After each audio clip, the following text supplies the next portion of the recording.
Presented, as always, by First Commonwealth Bank. And Bill Reynolds came to see me a while back, and he said, you know what, we need to talk about this pickleball thing that's taking over. It's the rage now, and not only among young folks, because they play it in the schools now, but folks of every generation are able to enjoy this sport. And Bill, good morning to you. You brought some gentlemen with you this morning. I did. Yeah. Thank you. Good morning. Who have you brought with you today?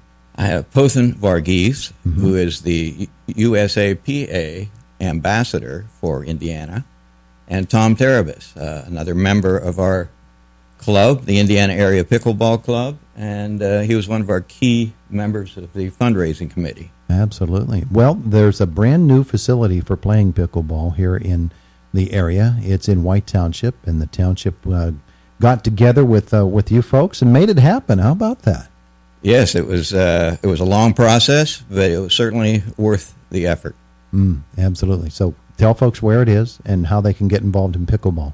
All right. If you go out near the Indiana Area High School, adjacent to Spring Street and Josephine Avenue, you'll find the park and the pickleball courts that are nearly completed. There's some sidewalk work and some handicapped access work that's still being done. Yesterday I noticed they put a couple of benches in, and they're erecting the plaque that is commemorating all the folks who donated to this project. Yeah, and the courts are available now. People can play on them. They are. We've been actually playing on them since late last summer. Yeah. All right, well, let's meet the gentleman that you brought with you, and help me with the pronunciation again, sir. Pothen Varughese. Okay, very good to meet you. The courts are at the Kennedy King Park in Chevy Chase area. Yeah. And there are 6 courts. They are brand new, and it's a beautiful to see. Yeah, one of the things about pickleball, and you're an ambassador of the sport, so you know all about it, is that it is vigorous. It allows you to get great exercise, and yet it's not going to run your legs off of you. I spent my winter months in Tucson, Arizona, and back in 2008, I learned the game in Tucson. That's where I learned the game. And then when I came here, I went to the YMCA and talked to the YMCA director and asked if we could put a temporary pickleball court in the gym there. And he agreed to that, and then I demonstrated the game to a lot of the seniors who were doing exercise regularly at the YMCA. Yeah. So that's how it started, and it started in 2009. How about that? Now we have 3 indoor courts at the YMCA, and more than 30 to 40 people are enrolled in for playing pickleball there. And now the new addition is the 6 pickleball courts in Kennedy King Park, which is open to everybody, to the public, Indiana area, and also White Township. All right. Now, Bill Reynolds and Tom Terebus. All right, you're with us here this morning as well. And I've never met you gentlemen before. Somehow we've not crossed paths before, but I don't hang around pickleball courts all that much. But you fellows do. Tell me about why pickleball has the appeal that it does for each of you, and how folks can get involved in the sport. Well, back in, I think it was 2011, latter part of 2011, I'd seen my doctor, and he told me my blood pressure was up, which was obvious, and my cholesterol levels were up, and he wanted to administer medicine, and I said, well, gee, let me try to fix this with exercise. So I joined the YMCA. On that day, they happened to be playing pickleball. And all the pickleball players are welcoming people, and they invited me to play, and I haven't stopped playing since. Oh, yeah. So it is taught in the middle schools, in the physical education programs around all the schools, and many schools in the country. And so it's available to kids and adults. And back in 1965, on an island called Bainbridge Island near Seattle, this game started.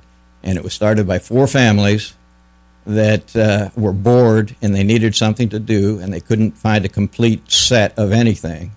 So they had a badminton court and a net, and they had some ping pong paddles, and they found a perforated plastic baseball, and that's what they used on the very first day to play this game that didn't even have a name then. So it's you could describe it as tennis with a wiffle ball, if you wanted to. And it doesn't take a whole lot of specialized equipment to play this sport. I guess that's what I'm getting at. This is actually a game that is played on a small court, the size of a badminton court. It is played somewhat like tennis or even ping pong. And people anywhere from the age of 10 to 90 can play. Even people in their 80s and 90s play pickleball because they don't have to run too much. The court is small in size, and the ball is light, but it bounces on the hard surface. And the paddle is only about 14 to 16 inches long. It's a large size ping pong paddle. It looks very much like it. So it's very easy to learn. Anybody can learn this game in a matter of half an hour. And so it's not threatening to anybody. And also it gives very good exercise. Because each game is only about 15 to 20 minutes. So you have time to rest. So this is ideal for seniors, who really want some exercise to maintain their health. And to get the kids off the couch in the summertime, too. Tom Terebus, what made you get addicted to pickleball? What hooked you? Well, I got involved early at the YMCA, right when Pothen brought it there. And so that's been, 8 or 9 years ago we've been playing, and our group has steadily grown. And I was involved with this new courts at the Chevy Chase Center, in raising some funds and so forth. But it's a great exercise. It's encouraging. We have a great group of people that certainly teach it to new people, and we have grown to a large group now.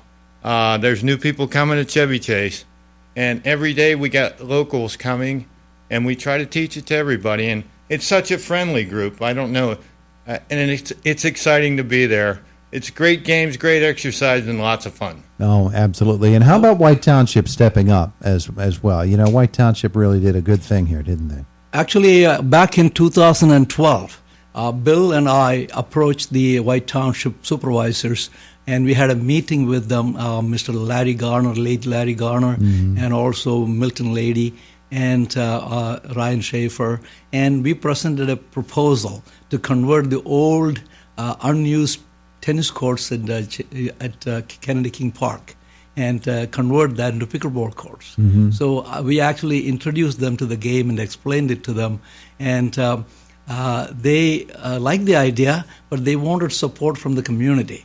So they wanted us to get support from Chevy Chase Community Center and also the aging services, because most of the players are in their senior years. So aging services was also interested in it. So we approached both of them, and they 100% supported that.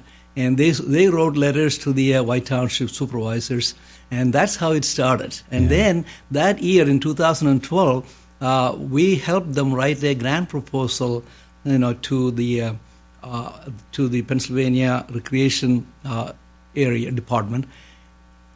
So they included the pickleball project along with some of the other projects they had in mind, and wrote a grant proposal, and the grant was successful. The state gave a grant of about $80,000 or more, and then there was a matching grant from the White Township. So we had probably about $180,000 or something like that to do all of this. And the pickleball part was only maybe $25,000 to $30,000 of that. And the club members also raised a lot of money from local businesses and individuals. And we had very good support from the community, and we raised more than $15,000 towards that.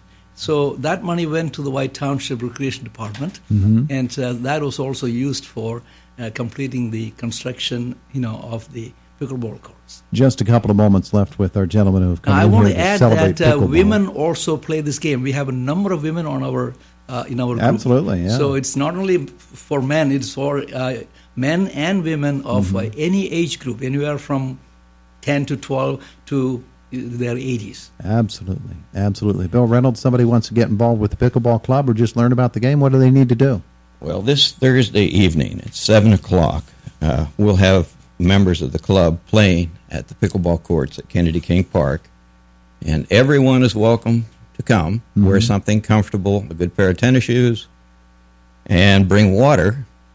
Certainly an important thing about playing outside, keeping hydrated. Sure. And so we're looking forward to having a new group of people that we can bring along the path of pickleball and So get you'd like everybody to show up on Thursday evening. Thursday evening, 7 p.m., and we'll provide paddles and the balls. All they have to do is bring themselves and be prepared to play some pickleball. Have a lot of fun. Yes. And have a lot of fun. Later this summer, there will be an official inauguration of the courts, as I understand. We haven't decided on the date for that, but there will be some official opening of the courts coming up sometime this summer. All right. And we club members are willing to teach people free of charge and help them to learn the game, and then take practice on a regular basis. So we are willing to spend time with them, and we are also willing to give them some paddles initially. Paddles and balls are not that expensive. Eventually they may own paddles for themselves. But in the beginning, we will give them the paddles so they can learn the game. Mm-hmm. Oh, yeah. Once they get hooked onto it, it's kind of hard for them to let it go, isn't it? Gentlemen, thank you so much for coming in to visit with us this morning. Pickleball is happening, and in fact, it's going to be happening this coming Thursday, 7 p.m. The Township Courts at Kennedy King Park. The pickleball court is here, and we're looking forward to the starting of a brand new venture here in White Township, the Indiana community. It is Indiana in the Morning, presented as always by First Commonwealth Bank here on AM 1160 WCCS and 101.1 FM.